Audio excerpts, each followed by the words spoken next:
Olá, sejam todos bem-vindos à mentoria DNA Empresarial. É um prazer ter vocês aqui. Aproveito que essa é a nossa primeira aula para agradecer naturalmente a todas as organizações, os empreendedores que confiaram nesse projeto do DNA Empresarial. Para a gente é uma honra, é um grande prazer poder colaborar com o desenvolvimento das empresas de vocês, com o desenvolvimento dos colaboradores, dos executivos. Eu tenho absoluta convicção de que a educação corporativa nesse caso, não é a melhor solução, é a única solução que a gente tem para fazer com que as nossas organizações cresçam, se desenvolvam e potencializem, sobretudo, os seus recursos humanos. E hoje, falando em recursos humanos, a aula de hoje é justamente sobre pessoas, né? A gente sabe que o maior ativo das organizações não é o caixa, não são as mercadorias, não são os serviços, mas sim as pessoas. E como elas são o fundamento, o pilar básico, o projeto central de qualquer negócio, é sobre essas pessoas que nós vamos falar hoje. No encontro de hoje, a gente vai complementar naturalmente a nossa aula ao vivo, que nós provavelmente vocês já devem ter assistido nesse momento. E essa aula, esse encontro aqui, ela serve justamente para reforçar os conceitos que nós discutimos ao vivo e, obviamente, para orientar vocês em relação a uma ferramenta específica que nós vamos usar nesse primeiro módulo, que vocês vão já conhecer, que é uma ferramenta chamada Forças de Caráter.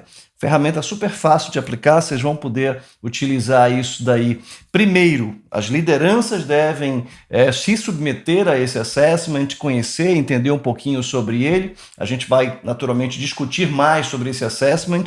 A gente vai oferecer uma versão gratuita para vocês, que vocês podem utilizar facilmente aí nos encontros de vocês, nas mentorias, nos feedbacks que vocês fazem para os colaboradores de vocês, tá certo? Bom, para que a gente fique na primeira página, queria muito falar para vocês o seguinte: muita gente fala que nós estamos vivendo uma era de mudanças, né? Uma era de muitas mudanças. Na verdade, apesar de parecer um jogo de palavras, e não é, eu tenho a sensação de que nós estamos vivendo uma verdadeira mudança de era. E nessa mudança de era são tantas transformações que a gente vem enfrentando, tanta novidade, tanta tecnologia, que a gente às vezes não consegue acompanhar esse processo. E eu queria, justamente nesse encontro de hoje, recordar com vocês uma pesquisa que foi feita pela Universidade de Oxford já anos atrás, mas é que, na minha opinião, ela talvez tenha sido a primeira pesquisa muito bem construída que fala sobre a importância e o papel do ser humano dentro de uma organização, né? Essa pesquisa se chamou O Futuro do Emprego, foi desenvolvida por um pesquisador da Universidade de Oxford chamado Carl Frey. Carl Frey, ele resolveu fazer uma pesquisa e elencou 702 profissões, né? A profissão 1, profissão 702, e ele fez uma espécie de um ranking em que as primeiras profissões, a profissão 1, 2, 3, seriam aquelas mais suscetíveis a serem substituídas por uma inteligência artificial, e as últimas profissões, profissão 699, 700, 701, 702, seriam aquelas mais blindadas, aquelas profissões que seriam mais protegidas, digamos assim. E adivinhe, qual foi a profissão que, segundo essa pesquisa, seria aquela mais suscetível a ser substituída por uma inteligência artificial? Seriam os assistentes de telemarketing. E, claro, toda e qualquer outra profissão que tivesse algum tipo de similaridade com o assistente de telemarketing, como, por exemplo, aquelas pessoas que trabalham no shopping validando o ticket de estacionamento, né? E eu me recordo que um tempo atrás, num shopping da cidade, estava numa fila e o rapaz do guichê disse: "O senhor não quer validar ali no guichê automático, não?" Eu falei: "Ah, sim, vamos lá então." Talvez ele não tenha percebido que cada vez que ele mandava alguém para o guichê automático, seria, digamos assim, um dia menos de trabalho para ele, né? Algumas semanas depois o cara já não estava lá. Agora, vamos tentar entender qual que seria a profissão que, segundo essa pesquisa especificamente, seria a profissão mais blindada, seria mais protegida, e seria imune, digamos assim, a uma inteligência artificial ou algum tipo de automação. seriam os recreadores de resort. É curioso, né, pensar que aqueles professores de educação física, né, que ficam dentro da piscina, entretendo a turma lá, os idosos, as crianças e tal. É curioso pensar o motivo pelo qual eles são blindados ou são, digamos, mais imunes a uma inteligência artificial, algum tipo de automação. A diferença básica entre o recreador de resort e o assistente de telemarketing é a natureza do trabalho, né? Enquanto o assistente de telemarketing tem um trabalho repetitivo, linear, muito previsível, ele faz a mesma coisa todos os dias, já o recreador de resort não.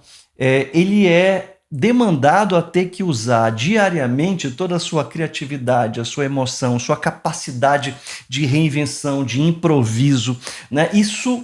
Essas habilidades que ele utiliza é justamente isso que diferencia o recreador de resort do assistente de telemarketing. O assistente de telemarketing faz um trabalho repetitivo que uma máquina pode fazer.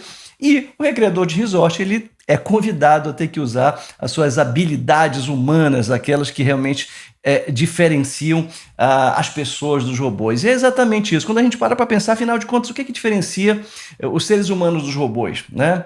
É basicamente o fato de que nós temos habilidades intrinsecamente humanas que fazem com que nós sejamos absolutamente singulares, né? Muito embora a gente tenha inteligência artificial avançando muito, ainda são as habilidades humanas que diferenciam e fazem com que uma pessoa seja completamente diferente de um robô ou de uma automação. São habilidades como a criatividade, a emoção, o carinho, a paixão, a inteligência emocional, a criatividade, a capacidade de reinvenção. É isso que diferencia a gente das máquinas, né? E eu me lembrei agora de uma história que eu estava numa cidade e eu pedi para o motorista do táxi para me levar a um determinado local e eu falei, você não quer olhar o Waze, né? Ele disse, não, eu conheço a cidade como a palma da minha mão. Eu falei, mas olha só, a tecnologia, ela não vai... Não, esse negócio de tecnologia e tal. E é curioso porque tem uma frase do Kasparov, né, aquele famoso enxadrista russo, que ele dizia o seguinte, os seres humanos eles não vão superar as máquinas, os robôs não vão superar os seres humanos, mas os robôs, junto com os homens, com o ser humano, ele sim vai superar toda essa inteligência tecnológica. Então, é preciso que hoje em dia nós tenhamos clareza que tão importante quanto o domínio de todos os processos das tecnologias inerentes ao trabalho que você desempenha dentro da sua organização, além do domínio disso, é preciso que você seja aquilo que você é de melhor, que você seja humano. E é justamente a combinação das tecnologias emergenciais com as habilidades humanas que vai fazer você ser, de verdade, um profissional absolutamente diferenciado. É importante a gente ressaltar que a tecnologia sozinha, ela não vai resolver todos os problemas, né? A tecnologia, ela nos apoia muito, nos libera tempo e espaço para nós exercermos o nosso trabalho humano criativo, mas ela sozinha não vai resolver. Por isso que eu sempre digo que a grande vantagem de nós dominarmos, de nós termos hoje tecnologias digitais, é que elas liberam espaço para nós sermos aquilo que nós somos de melhores, que somos seres humanos. Isso é que realmente faz muito sentido, né? E é por isso que eu sempre repito e digo que a grande inovação do século XXI talvez não seja a inteligência artificial, e sim as pessoas. E eu preciso que você reflita muito sobre isso dentro da sua organização, porque não é um ou outro, não são questões excludentes, são questões absolutamente complementares. É preciso, sim, que nós possamos explorar e desenvolver o potencial máximo humano, mas compatibilizando isso, naturalmente, com o domínio, com o letramento digital, né? Não é um ou outro, né? A gente ouve muito falar sobre essa mentalidade binária, né? Que ou é tecnologia ou é ser humano, mas na verdade são os dois. E isso me traz a um ponto absolutamente nevrálgico e fundamental dentro das organizações, em que eu tenho chamado isso de paradoxo do trabalho, que é justamente o fato das pessoas trabalharem muitas vezes 12, 13, 14 horas por dia em atividades que não gostam, para ganhar dinheiro e comprar coisas que não precisam, simplesmente para impressionar as pessoas que elas odeiam no Instagram. Só para fazer inveja para as pessoas. Você trabalha 12 horas no que você não gosta para ganhar dinheiro e gastar no que você não gosta e não precisa, só para impressionar os outros. Isso é muito triste. Uma situação muito comum, pessoal, dentro das organizações é o fato de pessoas chegarem, por exemplo, numa segunda-feira, como nesse slide aí, chegarem completamente sem vontade de trabalhar, com uma preguiça desgraçada, é um negócio horrível, né? Mas tem gente, ao contrário dessas, que chegam assim, super mega animados, né? Com uma motivação lá em cima, super engajados, etc e tal. E é interessante a gente perceber o que diferencia essas duas pessoas. O que faz com que essas pessoas sejam tão diferentes? Na verdade, quando a gente olha para essa questão do engajamento, e eu queria falar muito, frisar essa palavra engajamento, que é diferente de motivação, queria dizer para vocês, queria trazer para vocês, na verdade, uma pesquisa do Instituto Gallup, que é uma das referências mundiais em talentos e pontos fortes, engajamento. Uma pesquisa que o Instituto Gallup mostra que apenas 21% das pessoas ao redor do mundo inteiro elas são engajadas com o próprio trabalho. Quando a gente fala 21% engajado, nem parece tão drástico, mas se a gente parar para pensar que 79% das pessoas estão desengajadas, aí a questão é muito crítica. No Brasil, esses números aí, a pesquisa revelou que cerca de 27% dos brasileiros, eles gostam do que fazem. Ou seja, ainda é um percentual um pouquinho melhor, mas ainda muito ruim. Mas ainda tem um perfil que talvez você conheça, aliás, seguramente você conhece, em todas as organizações você vai ter esse tipo de perfil, são os famosos desengajados ativos. Vocês já ouviram falar? Desengajados ativos. São aquelas pessoas que, além de elas estarem infelizes, elas tentam estimular a infelicidade alheia. São as famosas laranjas podres ou maçãs podres, a fruta que vocês quiserem chamar. A verdade é que essas pessoas têm um potencial bélico, tóxico, gigante dentro da organização e elas minam a energia das outras pessoas. Elas estão desengajadas, estão desinteressadas, desmotivadas e ainda querem tentar fazer com que o outro também fique desengajado. E o mais curioso de tudo é que essas pessoas elas têm uma coisa em comum. O desengajamento, na verdade, tem vários motivos pelos quais as pessoas se sentem desengajadas. Vários motivos. Salário baixo, liderança tóxica, talvez uma empresa com infraestrutura inadequada, recursos inadequados, um clima organizacional péssimo. Tudo isso são elementos que, na verdade, reforçam muito a questão do desengajamento. Mas o Gallup chegou à conclusão de que existe uma coisa em comum entre essas pessoas que são extremamente desengajadas. Sabe o que é, pessoal? É o fato de elas não conseguirem trabalhar naquilo que elas realmente têm talento e têm habilidade. É aquela pessoa que muitas vezes não é que ela sabe o talento que ela tem e não consegue emprego nessa área. Não, na maioria das vezes a pessoa nem sequer sabe que tem um talento, tem uma habilidade, e isso pode virar um ponto forte. Esse é um grande problema, é um problema gravíssimo. Para que vocês tenham ideia do nível de criticidade, da importância da gente conseguir olhar para os nossos colaboradores e podermos identificar neles quais são os seus talentos, para que nós possamos desenvolver e potencializar esses talentos para que virem pontos fortes. Só para vocês terem uma ideia, todo mundo, o Gallup ele fez uma pesquisa e chegou à conclusão de que todos nós temos um conjunto que é absolutamente único e singular de talentos. Eu tenho meu conjunto de talentos, você que está me acompanhando nesse momento também tem um conjunto de talentos. A possibilidade de você encontrar uma outra pessoa que tem esse mesmo conjunto de talentos é de 1 para 33 milhões. Ou seja, você pode procurar o mundo inteiro por uma outra pessoa que tenha o mesmo conjunto de talentos que você e dificilmente você vai encontrar. A possibilidade de você encontrar uma outra pessoa é de 1 para 33 milhões.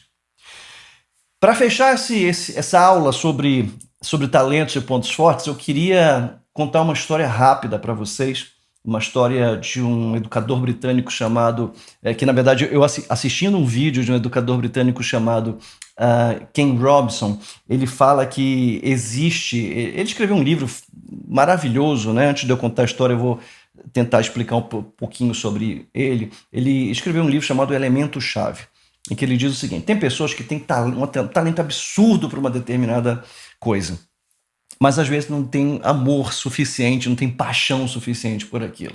Tem gente, ao contrário, que tem uma paixão enorme por determinadas coisas, mas o talento fica a desejar. Agora, quando você consegue combinar a paixão com o talento, você encontra o que ele chama de elemento-chave. E para exemplificar e fechar essa nossa primeira aula aqui sobre autoconhecimento, talentos e pontos fortes, eu vou contar a história de uma inglesa chamada Julian Lynn. A Julian, quando ela era pequenininha, lá na Inglaterra, ela era considerada uma aluna ruim. Uma péssima aluna, na verdade. Aquela aluna que não presta atenção, não faz a tarefa, é aquela aluna que vive no mundo da lua, e ela tinha essas características, né? E aí o coordenador da escola chamou os pais e disse para os pais da Julian: olha, a gente acha que essa menina tem problemas, seria interessante que talvez vocês levassem ela para um psiquiatra, talvez, porque além dela não fazer os exercícios, dela viver no mundo da lua, ela tem uma característica que incomoda a todos na escola e que deixa todo mundo de cabelo em pé. É que toda vez que ela ouve uma música, ela levanta e começa a dançar. Você imagina que até hoje, na verdade, se numa sala de aula ali do ensino fundamental, uma criança, um adolescente, melhor dizendo, levanta e começa a dançar, todo mundo vai achar naturalmente esquisito, né? E os pais, muito preocupados, resolveram acatar a sugestão da coordenação da escola, levaram Julian para um psiquiatra. O psiquiatra ouviu ali atentamente toda aquela história dos pais, né, muito preocupados e tal, e em um determinado momento, o psiquiatra disse: olha, vamos deixar a Julian quietinha aqui, eu quero conversar com vocês em particular numa outra sala. Deixaram a Julian sentadinha lá, foram para uma outra sala.